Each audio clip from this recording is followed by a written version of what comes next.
Hey guys, this is Faster U4 brought to you by FitLab, Tailwind Nutrition, Biomaxa and Capital Cycles. If you're a cyclist, you want to go faster? Then let's giddy up. Hey guys, welcome to another episode of Faster U4 brought to you by FitLab, Tailwind Nutrition, Biomaxa and Capital Cycles. Hey, bike racing on the weekend. I will tell you about what happened. It was good and I won a bike race again. Happy about that. I'll tell you what I learned. My coaching tip of the week. How it grinds my gears, and something all of you are probably guilty of. Well, no, about half of you are guilty of. We need to have a serious discussion. I'll tell you about next week's race and what's going on. Alright, well, yesterday, there's a picture on the screen for anyone who's looking at the screen of me. Big blue Smurf in front of another Smurf, riding up a little climb there, me and Brendan McGrath. That was kind of the story of the day at the Wellington Masters Cycling Club Handicap road race, the Otaki race course circuit. Let's have a look at some data. Oh yeah, sweet data. Alright, we had a 7 kilometer loop circuit next to the Otaki race course there. A really cool little circuit, and if you haven't tried this one, I would recommend it. A little bit of everything. A little climb, a little just fast flowing, neat sections, little descent. Yeah, really cool. A lot of fun. 7 laps. It was 53 k's, so it was actually, it's whatever, 7.2 k's per lap or something like that. Alright, so let's look at the data. I'll tell you what happened. Total time of 1 hour 25, we covered that off, so that's an average of 37.3 k an hour. This circuit is quite dependent on the back sector where the winds are blowing. It's a long uphill drag. You get tailwind up there, it shaves minutes off your time for a lap. Distance 53 k's, climbing 595 meters in that time. Work 1,552 kilojoules. I'm going to say 8 hamburgers. Left-right balance 50-50. Look at that. So my pedaling balance was nice at least. Using a Quark D0 power meter on my race bike. It does not have true left-right balance. It has virtual left-right balance. But I think it's pretty accurate from all accounts. Maximum speed of 60.4 k's coming down the little descent just before the end. Average power, raw power 303 watts average with a maximum of 1008. Heart rate average 154, right in the sweet spot, just under threshold, a little under threshold, about a lactate 3. The area I'd expect to see my heart rate with a maximum of 176. It's interesting, my heart rate, maximum heart rate, tends to get between 175 to 180 only quite late in a period of form for me. I feel like, as you race more, maybe your heart gets a little more flexible or something, able to beat faster. I don't know what it is. In the early season, if I was racing my first race of a form period, I would struggle to get it over 170. So it makes a difference when you've been racing for a while. Average cadence of 92, just in the sweet spot. Now let's look at the actual, so your net power, like your effective power there, 342 watts. That's very heavy. Not a hugely long race, but quite a lot of power. So you can see there the difference between the normalized power, the effective power, 342, and the gross power, 303 watts. Takes into account your accelerations the overall cost of metabolic cost of your pedaling, your effort. 342 watts is a better record of how hard it was. No, it's pretty hard. Intensity 91%, don't know what that means. Variability 13%, don't really know what that means. Training load of 118.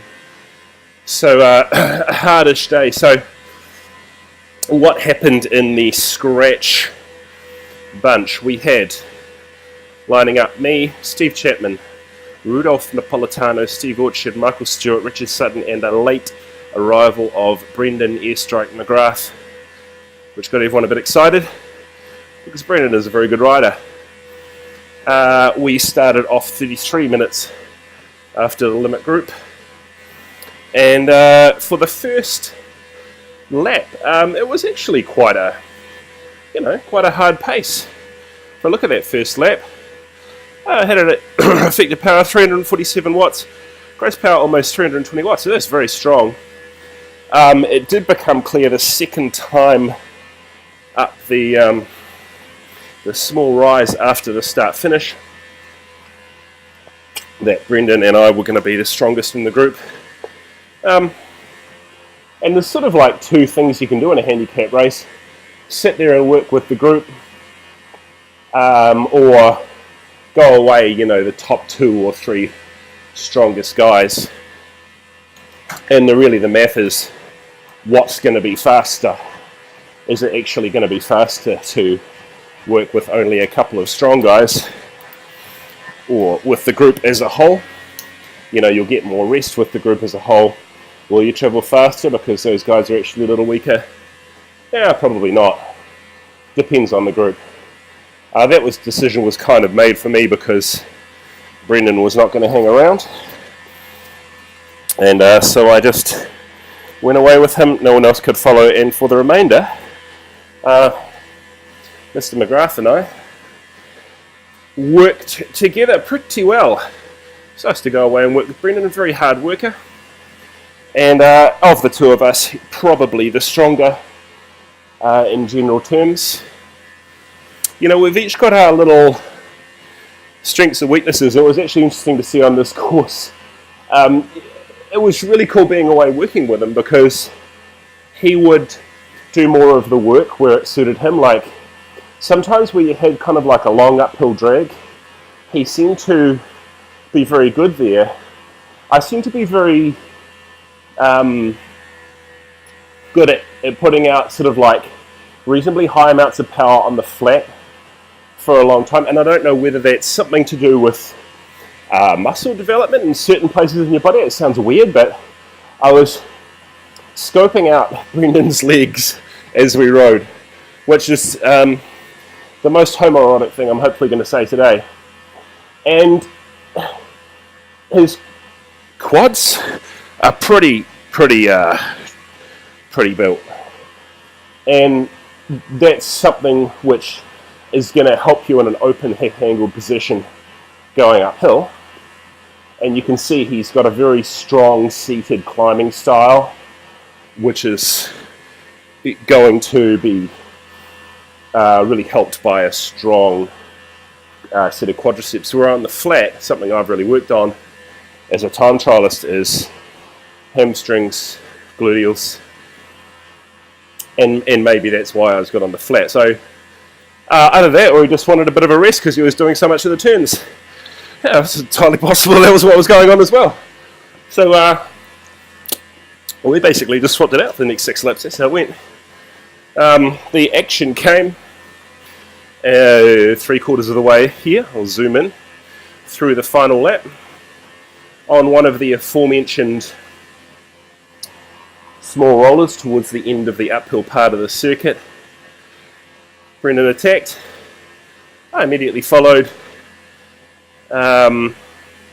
with a period of about, what have we got there, 30 seconds, averaging about 644 watts. Not enough to get on his wheel, certainly enough to close it down momentarily. And for the remainder of the next 5 minutes or so, look at this, it was just a basically an individual pursuit between me and Brendan.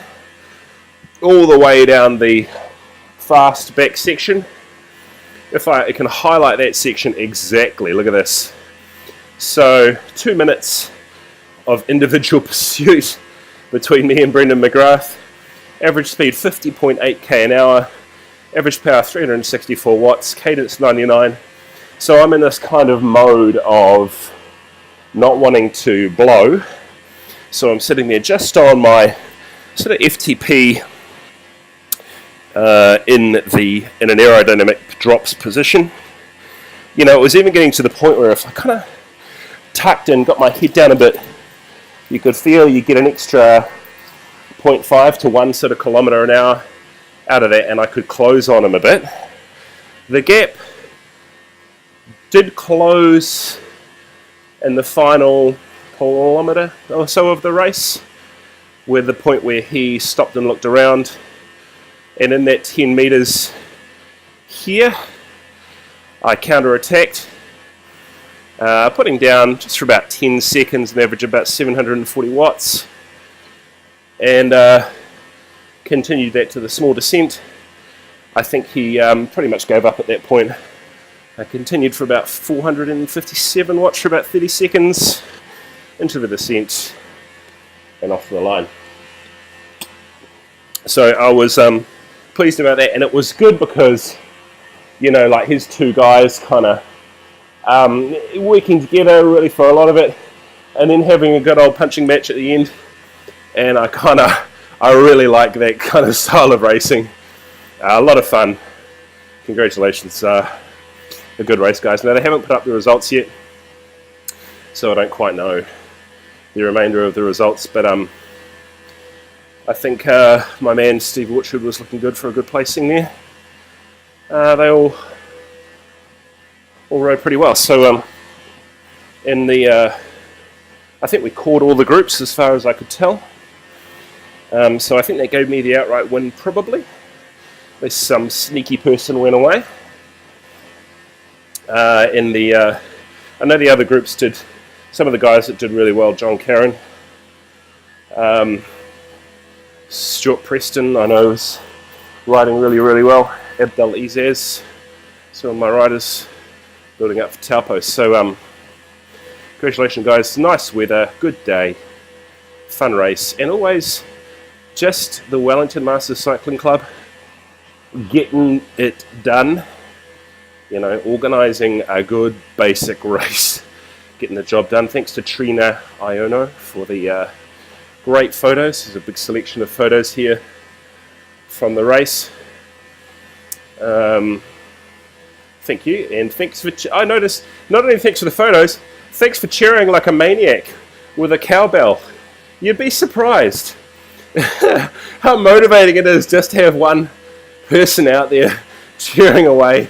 It's very cool. I dig that totally. Thank you. All right, so style of the day.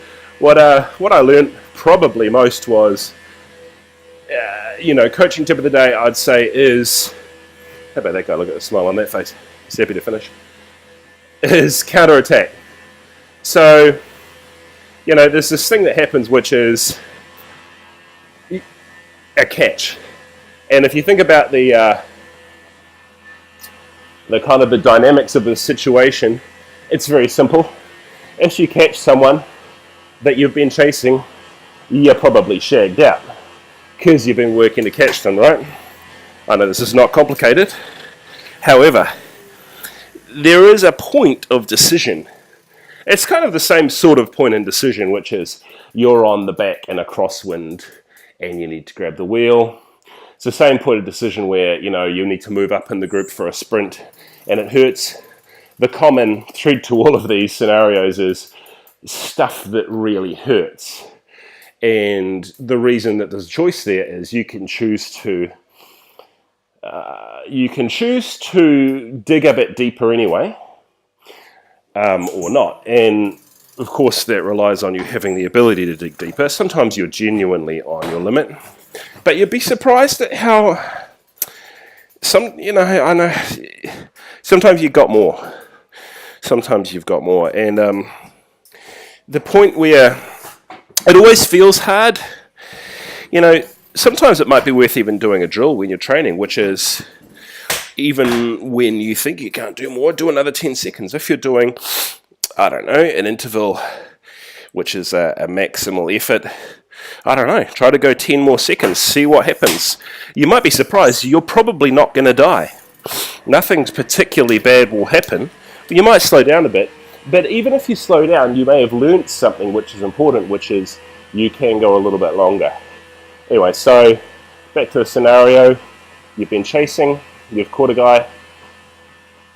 It's really important, if you can, to chop it down a couple of cogs and sprint again.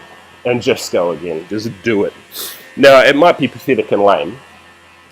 It's entirely plausible that your attack will be like pretty pathetic, but having said that, it might be enough that it's demoralizing enough for the other person to not chase, and it might also be that in the next 10 seconds you open up a gap and you can actually recover a little bit in that time. You reduce your output, you recover a little bit, and then you can sort of go again and increase that gap a little bit more. So then it's 10 meters, then it's 20 meters. Well, all of a sudden, depending on what the other person does, it could be 50 or 100 meters. So, always counter-attack. That's what I think. What grinds my gears is people, all right, listen up. Just a quick discussion here. Helmet straps and glasses. Okay. I want you to listen up, because if there's something I've noticed, there's some unacceptable helmet and glasses form happening in the club, and we need to have a discussion about this. Okay, so I don't know why this is, because it's a common theme, but it needs to be addressed here and now. Straps. Okay, so you're going to put your helmet on your head. You can have your straps tightened so that you can fit a couple of fingers under your chin so it's not strangling you. Okay, but not so loose that it's dangling. It needs to serve its intended function. The piece where it crosses over under your ears needs to be situated about 1 centimetre below your ears, not over your ears, not 3 or 4 centimetres dangling under your ears, just under your ears so that it's in the correct position. Alright, they need to be flat, not twisted. Your helmet needs to be sitting straight. Okay, here's the biggie, glasses, straps. It's glasses, straps. You ready? Listen. Glasses, arms over straps. Okay, I know this is basic. Over, not under, is the acceptable form. No, there is nothing. I mean, you may have seen some pros riding with glasses under straps. Maybe it's really windy that day. Maybe the glasses don't sit properly. I don't care what it is. That's for them, not for you. You must have glasses arms over the straps. That is very important. It looks better, it sits better, feels nicer. Yeah, unless there are very extraneous circumstances.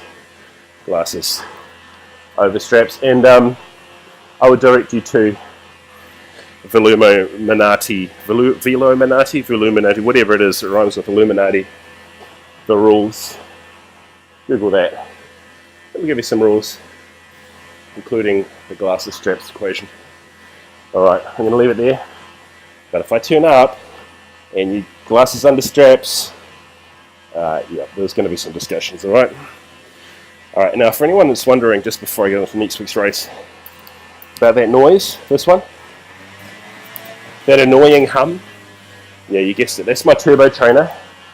I've mentioned this before, but I know it's annoying, and I know the audio is not great, like I'm highly aware of that, but I'm kind of running with this podcast on the principle that it's more about content than form.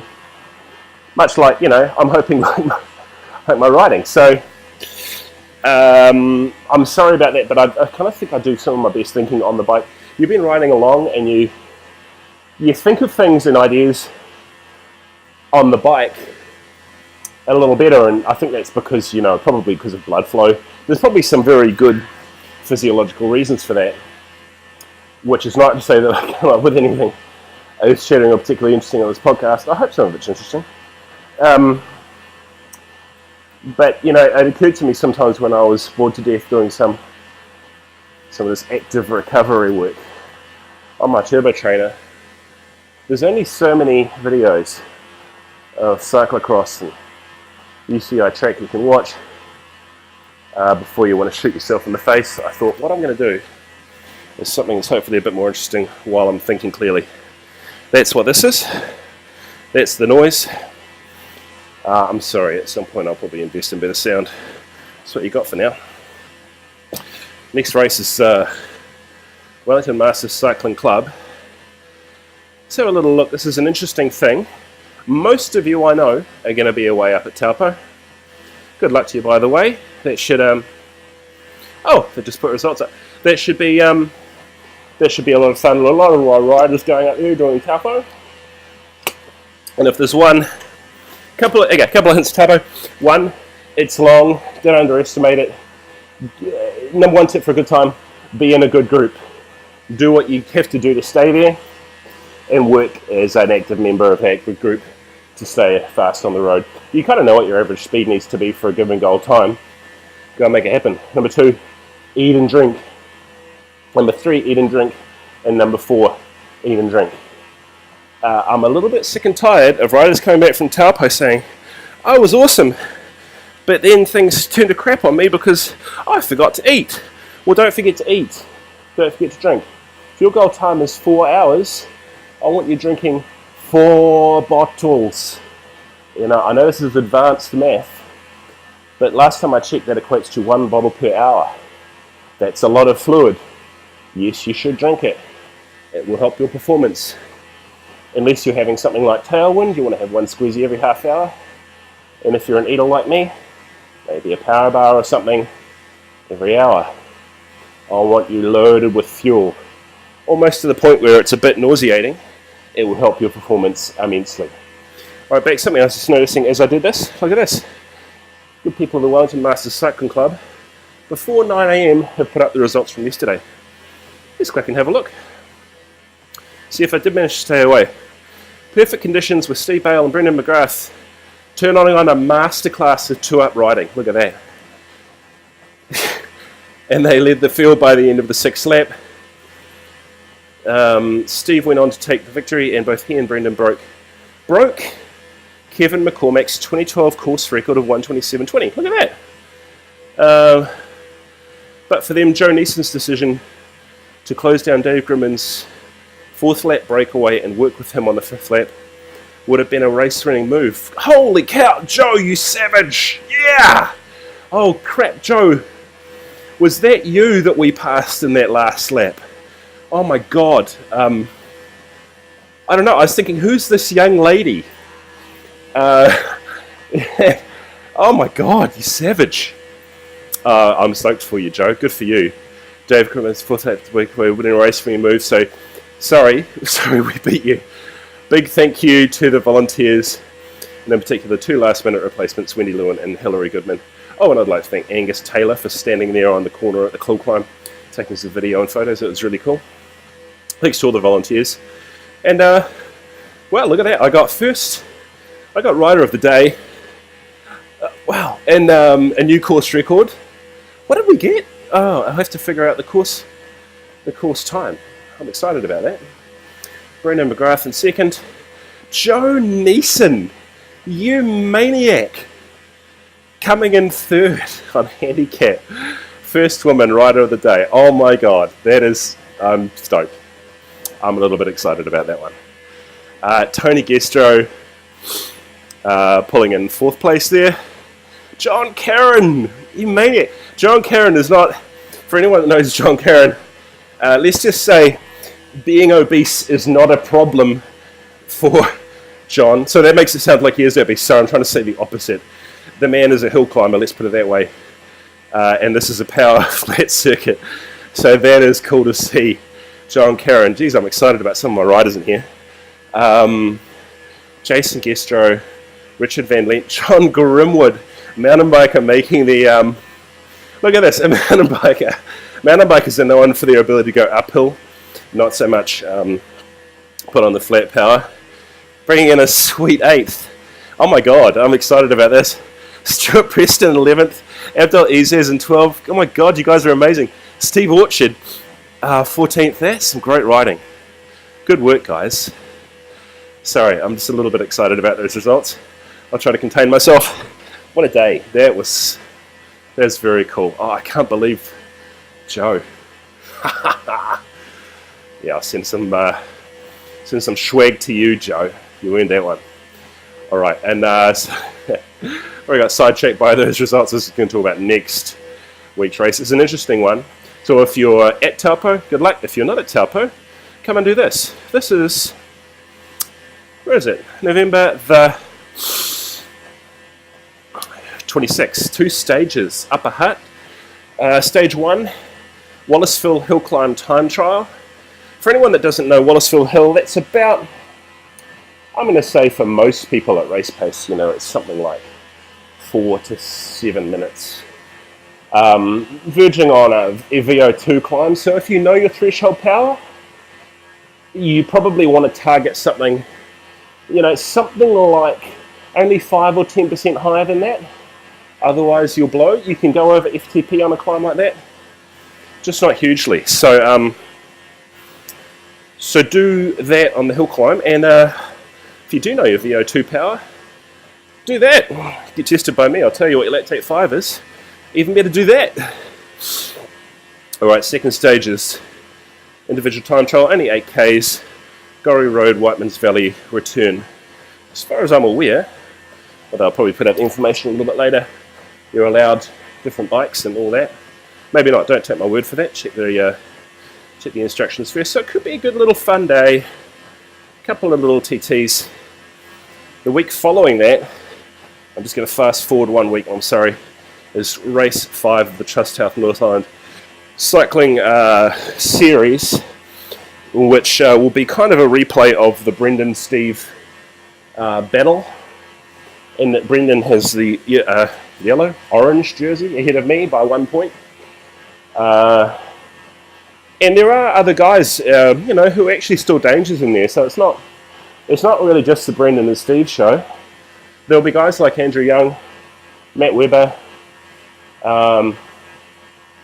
There'll be other guys up there in points who, with things, if they're smart or something weird happens, could take the series. So yeah, it's gonna be a lot of teamwork.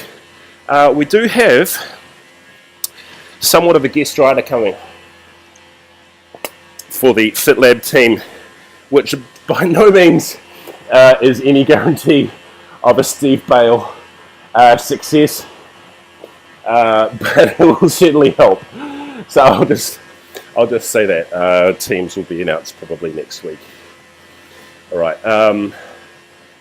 I just want to say congratulations again to some of my riders at the Handicap yesterday. What a great day. Thanks for doing a great job. Taper down, guys. You know, take it easy on yourself. Keep your legs moving. Easy spinning. Eat and sleep well. Do the basics right at Taupo. You guys have proved that with hard training, you're capable of some pretty big things. And I think yesterday is a good proof of that. I can't wait to see your data. All right, I'll leave it there. As always, if you'd like a coaching plan from me, go to fitlab.co.nz. Look at the new photos we've got up. It's pretty exciting. We've just refurbished the website a little bit. I think it looks better. You can email me, steve@fitlab.co.nz. As always, it's brought to you by FitLab, Tailwind Nutrition, Biomaxa, Capital Cycles. I'll see you on the weekend. Thanks for watching / listening to Fast You Fall, brought to you by FitLab, Capital Cycles, Tailwind Nutrition, and Biomaxa. If you'd like to get in touch for a coaching program or testing, you can get hold of me, steve@fitlab.co.nz. Go to fitlab.co.nz. Talk soon, guys.